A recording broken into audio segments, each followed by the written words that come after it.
Hi guys, welcome back to my channel. So today I'm going to be making Jamaican red peas soup. First of all, the meat that I'm going to be using is beef. I'm using the neck area, which is common soup meat, so there's a combination of flesh and also bones in there, so it's going to go great in our soup. A lot of these things are Jamaican vegetables.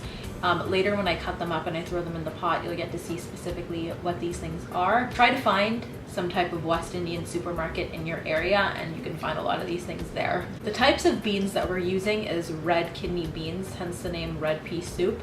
In order to cook these, we're going to put it in a pressure cooker because that's going to really expedite the time that these take to cook, and they do take a very long time to cook. So if you don't have a pressure cooker, no problem. You're just going to have to put it in a pot with some boiling water and just let that boil for about 45 minutes to an hour. It does take a really long time. So if you don't already have a pressure cooker, then you might want to invest in one. Also in the pressure cooker, add 3 cloves of garlic, close it, and let that go for 30 minutes. After you're done cleaning up your meat, then we're ready to season it.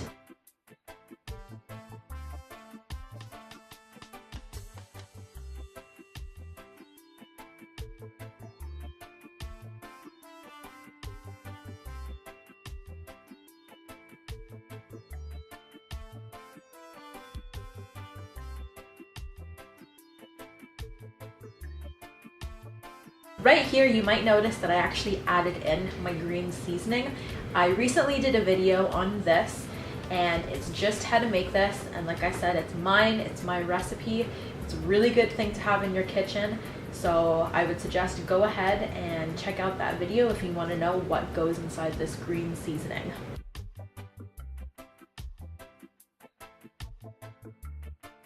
Now that the peas are done cooking, I'm going to put it in a separate pot right now because I need to use the pressure cooker to start tenderizing our beef.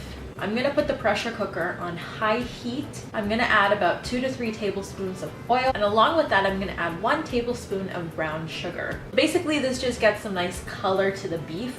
This is sort of a personal thing. I don't like when I'm eating the soup and I find a piece of meat and it's white looking. For me that indicates that it's not cooked thoroughly. So I just like to do this.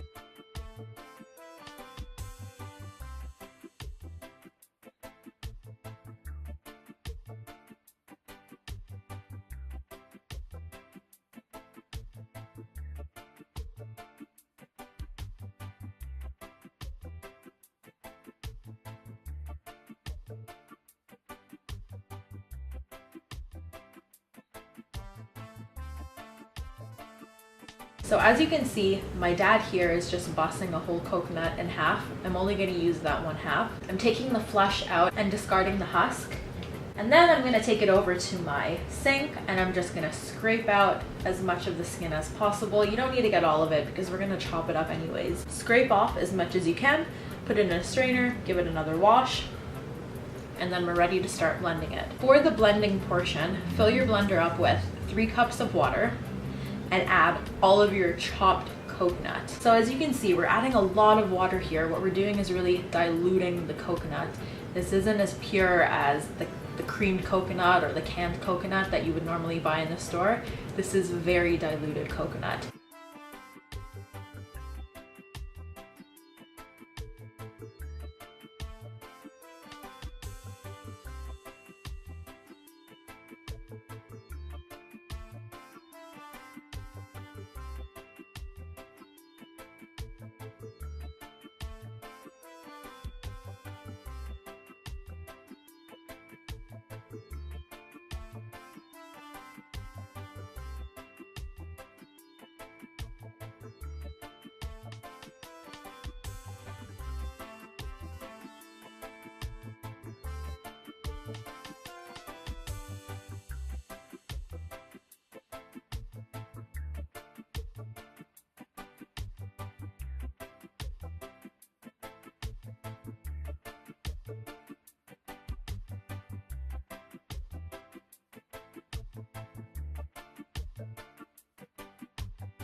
When everything is in the pot, we're gonna season it with some thyme, with a little piece of onion, some scallion, and green onion.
I've honestly tried different chicken broths, but absolutely nothing compares to this one. This has, you know, a nice spiciness to it because, you know, we have to cook with some type of pepper, right? It has to have some element of heat to it, and this one delivers all the time. It's not overpowering with salt. I find that happens a lot of the time with different chicken stocks. It just tastes like salt.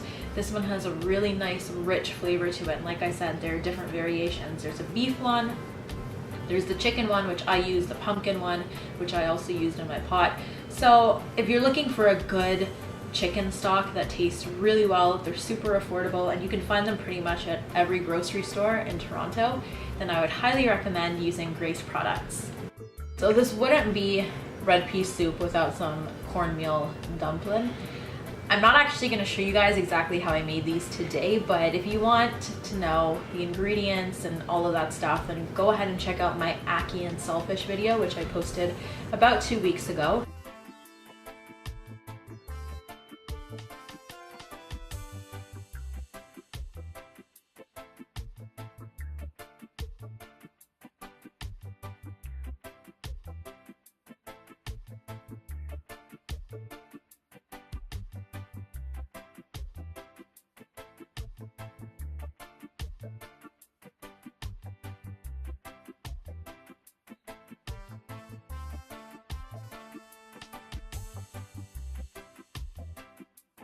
Man, I'll die for this, man. I'm telling you, this is perfect. I'm also going to join in on the taste test today. Stage freaking stuff. That's good. I like it a lot. Yeah, it's good. So this is the video. I really hope you guys enjoyed watching. If you like this video, then please give it a thumbs up, subscribe to my channel, all of those fun things. Share with someone if you recommend it. If you have any comments or questions or concerns, then you can just comment down below. I love responding and I love hearing your feedback. That's it for now. Thank you guys so much for watching, and I will catch you on my next video. Bye.